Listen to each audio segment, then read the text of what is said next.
How do you approach classroom walkthroughs with veteran teachers? That is Michael's question. Michael writes, visits to veteran teachers' classrooms who are high performing. How do you approach? I think this is a fantastic question because we're always going to have people who are harder to give feedback to because there's no low-hanging fruit, right? If you have veteran staff, if you have people who are really high performing, it's not obvious what they should do differently. And especially if they teach something you didn't teach, if they have expertise that you don't have, and just if they have, a lot of experience, it is very hard to find good feedback, especially if we're thinking about feedback in terms of suggestions. So let's get into it.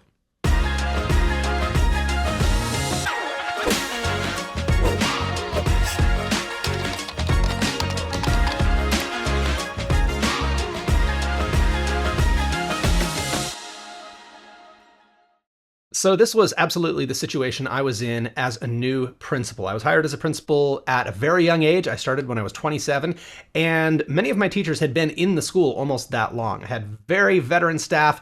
I had very talented staff, very high performing. So I knew I couldn't approach my classroom walkthroughs from the perspective that I know what you're doing wrong and I'm going to tell you and I'm going to fix you. That was not going to get me anywhere because I couldn't do it. I couldn't fix them. There wasn't that low-hanging fruit and that obvious room for improvement.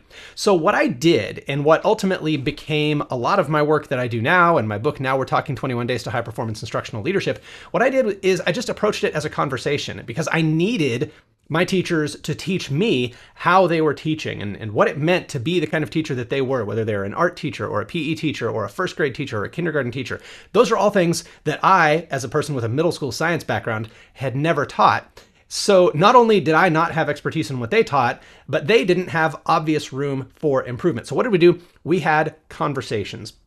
And I think the key thing here is to talk about practice, to talk about what we're actually seeing, and to have a conversation about it in a way that makes us both smarter. And there's a particular format of question that you can use that I call an evidence-driven question. These are really powerful because they work for almost anything. I'll give you a couple examples here.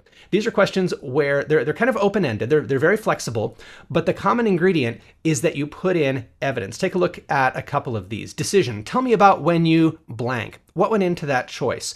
I can ask that type of question, and I can put some specific evidence in the brackets there without making the teacher defensive, because it's not quite the same as saying, why did you do that? What's wrong with you is kind of the implication when we say, why did you do that? Don't ask people why.